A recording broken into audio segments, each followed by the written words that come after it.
Another post about the Magic the Gathering Arena economy means another update from your friend Neon, brought to you by Artifact Academy. This video breaks down everything that's been revealed in the most recent news, so let's get right to it. Interesting. The master! Are you ready to have some fun? Let's go to work! Two things to point out before we get started.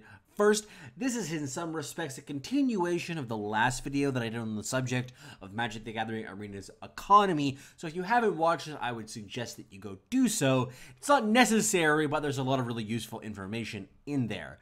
The second thing that I would point out is that I have a survey that I'm doing right now, gathering some information about players' economic preferences. If you go fill that out, there's a link for it below. This is a great way for me to get some information for some of the content that I'm doing, and it also gives you a chance to win a $10 Steam gift card. So with that, let's actually talk about what is going on in this update in the May 31st update that was released on the forums. What I'm discussing is I'm going to actually break this analysis into both an economic component and then critiquing this just as a communication, because as you'll see as I go through this, there isn't a ton of economic content in this to latch onto, but there's enough to talk about, and I think it's worth talking about Wizards' communication strategy around Magic the Gathering Arena, because I think that this is kind of an issue for them. So of the information in this post that's new changes that are happening to the game, the most important is what happens after you get 4 wins in your regular constructed games in a day. Used to be that you really didn't get anything and you had to go play constructed events, but now they changed it so that you are going to be getting some amount of rewards past the 4th win. You can see a graph here that summarizes all of the rewards, and you also see there's an introduction of the individual card rewards. That's what the ICR stands for. These are back in the game again. Those of you who were playing back a couple of months ago will remember that these ICRs were in the game before, but they took them out because not a lot of people were really excited about them. But following the logic that I discussed in the last post that I did about this, where if you give something to players and then take it away, it kind of feels like stealing. By the same logic of that mistake that I was talking about before, I feel like there are some players that want the ICRs back, so why not give them? They're not really that valuable anyway, so it's not a big change and a big loss for WotC. But these rewards after the 4th win are significant and do reward players for continuing to play past that 4th win, which I think matters a lot and gives players something to do if they're looking to grind. It isn't nearly as rewarding as the first few games of the day, which is fine, and I think that it's good to have that drop off so that you're not really encouraging players to just grind endlessly to build their collection. But it's definitely nice that you can have this option that if you're 50 gold away from opening a pack or from getting into an event, then you can win a couple more games and get those last few golds to get there. Now, in terms of actual changes that were announced in this update, that's all, folks. Beyond this, there's nothing different about the economy as far as I can see in this post. So, as much as there's been a bunch of complaining about what's been going on and a lot of build-up to this post, there really isn't anything substantial beyond this that's changed in the economy. Now, we do actually have, though, a lot of data that was posted in this update, which is very exciting for somebody like me, so I'm going to spend some time talking about that. Now, for those of you who don't know and don't follow the economy of other games really closely, no other company that I've seen has given out this kind of information. This is really good on them to come out and be honest about this, for us all to do the math and do this sort of analysis. I think this is not marketing to everybody, it's marketing specifically to somebody like me, but I love this, and they deserve credit, at least where in this respect. The data they give us is framed around how many packs you need to open to build a tier 1 deck. Some of this is focused around a specific mono-green stompy deck that takes 23 specific rares and 7 mythic rares. And they claim that this will take about 120 packs that you need to open as a median amount to get this in their simulations. By my math, that means that it'll be about 75 days to complete, or $120 since 1 pack equals $1. They also looked at a range of other tier 1 decks. Those took between 95 and 145 packs, which of course means that it costs between $95 and $145, or 60 to 90 days to complete if you're going entirely free to play. I should note, of course, that those length of time free to play costs are ones that I derived from my calculations and were not officially released by WotC, but given the fact that these numbers looked really close to those that I calculated for how many packs you need to open over a number of rares, means that I feel pretty confident. I feel like I nailed most of my calculations until I get some data that contradicts that. So how do these costs stack up with the rest of the field and what else you can find in the digital card game space? One of the terms that is used in the post is that these are in the competitive zone with other games. So let's actually look at this zone. What does it look like? Of course, all of you know that I use Eternal as the standard of what I think is the best of the free-to-play games and what it offers in that respect. Hearthstone is a bad example on the other end. So this is sort of the range. Eternal decks cost about $75 each if you're buying them just out of pocket, and they take about 30 days to build if you're looking at the average competitive deck. Hearthstone, on the other hand, takes about $105 and about 105 days to build a competitive deck, so a lot longer than what you see in Eternal. Other games like Shadowverse and Gwent are actually really close to Eternal in their levels. You could argue, some people have argued that they might be better in some aspects. Shadowverse is a little bit less expensive in terms of out-of-pocket costs about $70 each and about 50 days in order to get those competitive decks. Gwent, about an $80 cost for a deck and 40 days for building it from a free-to-play perspective. So pretty close to Eternal. I think that Eternal is a little bit better from some perspectives, especially because of their limited environment, but these are all really close to one another. Magic the Gathering Arena, on the other hand, is much closer to Hearthstone in many respects. $120 a deck is the average that we get from this. And it's also not like this is a number that I can get wrong in the calculations. They said in the post that it's 120 packs in order to get a competitive deck on average, and packs are $1 each. So this isn't a math problem. This is just, basics, here. And it seems like that's even higher than Hearthstone. The 75 days each as an average is better than Hearthstone though. But so overall, I think they're roughly in the same zone here. So if you look at this overall, of course, you have a bunch of these digital games over on the left that are quite close to one another and they're competitive with one another in their costs. And then you have these two games over on the side of Hearthstone and Magic the Gathering Arena that are pretty bad relative to the rest of the field in their costs. Now, I have not double-check verified, especially for Shadowverse and Gwent, that all of these costs are exactly up to date.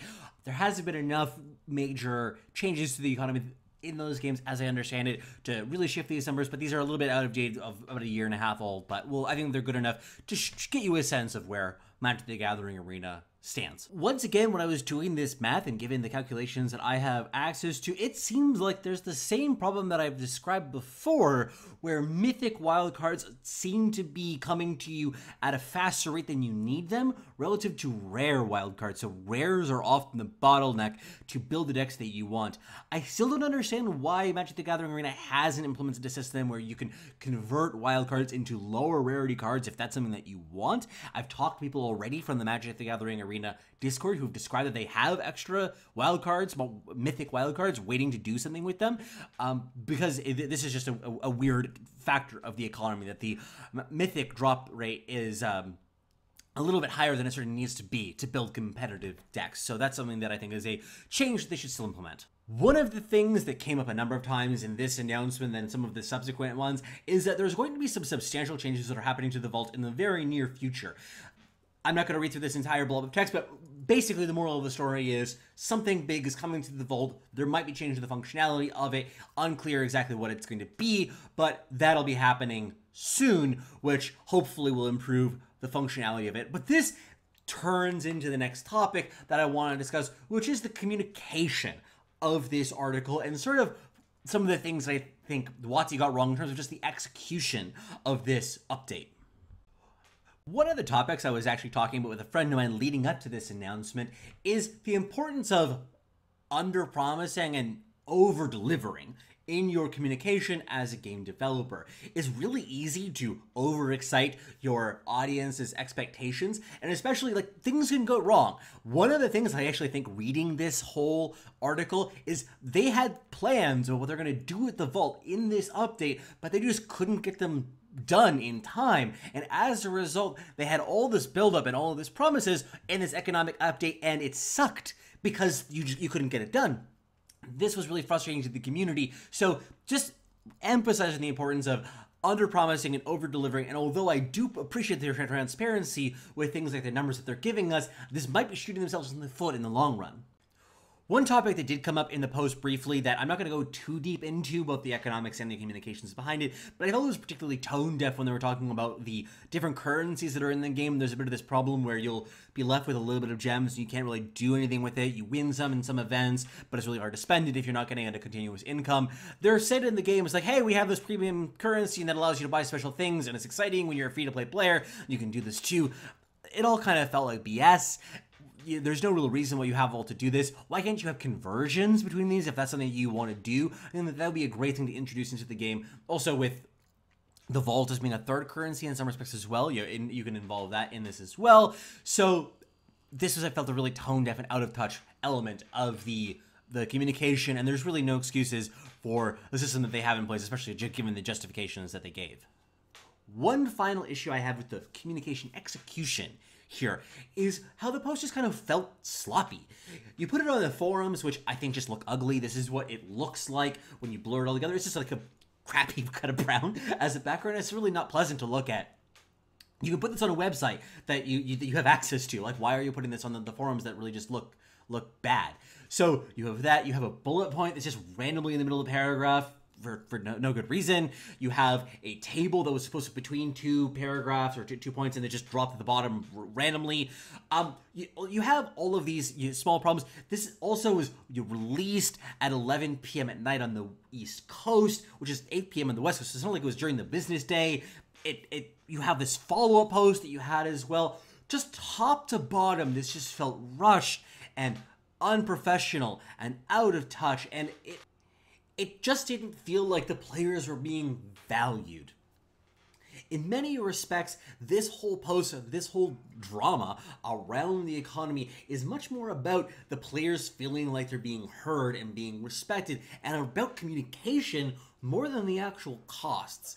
It might seem petty of me to be pointing out things like problems in the paragraph structure or the position of tables, but you notice this when you're reading the post and when you don't feel like the devs are taking the proper time to really care about your concerns, put the effort into putting this up onto something like the mothership or their own website. It just feels like they don't care about you, and that's really the problem that's going on here at its core. To close things out, I'd like to read one specific paragraph from the post because I think that this helps summarize the philosophy with which the developers are taking to build this game and balance the economy. Collection costs. Magic has a lot more depth and diversity than other games. Due to this, it costs more to unlock an entire Magic set. But wildcards let us reduce this cost because we can give out more card rewards. We're more expensive in total, but we also offer a lot more gameplay. Now, the specific comment about wildcards decreasing the total cost seems a little bit bogus to me. I don't really know what they're kind of saying. Basically, they're just trying to argue that it means you don't have to open infinite packs in order to get the collection that you want, which I guess is better than nothing. But at the heart of this is the idea that these devs just think that Magic's a better game. And in some respects, I think that some of you probably agree with that. You think that Magic is a better game than Hearthstone or Eternal or whatever, and that's fine. You're allowed to think that. But they're deciding and sort of declaring here that they're not going to compete on the basis of economics. Magic the Gathering Arena is always going to be the more expensive option compared to some of the alternatives, either by taking a little bit longer to build the decks through a free-to-play style or through paying a little bit more out of your pocket. You just kind of have to accept that this might just be the case forever. One specific take that I thought was actually a very good summary of the whole thing came from Saffron Olive. Personally, I think that the uninstalling MTGA crowd is over the top, and there is a group of players that will never be happy with the arena economy. That said, the economy post was shockingly bad, especially after nearly a month of hype and delays. I think the Magic the Gathering arena economy is not good, but it's also not abysmal, and from a number of different perspectives. It depends on how you slice and dice things, but it could definitely be worse. Doesn't change the fact, though, that their communication strategy has been a big part of what caused all of this, and I think has really exacerbated the problem, so having something like a terrible post like this probably doesn't help. At the same time, players probably just have to accept the fact that $120 or over 2.5 months in order to build competitive decks, you kind of just have to accept these numbers. It seems like they're kind of set on that from what I can see. Don't expect any major improvements from this going forward, and if those start numbers aren't good enough for you, I suggest that you find another game. Thank you so much for joining me. This, of course, was brought to you by Artifact Academy. I have a number of articles on there, not just necessarily for those who are interested in Artifact, but other games as well. Please like, share, comment, or support the video. Share your feedback. There's a Reddit thread associated with this as well. It's linked below in the description. Mention at the beginning as well, there's going to be a survey linked in the description that you can fill out for a chance to win a Steam gift card. Lots of links below. Check those out. Thank you so much once again. Take care, everybody.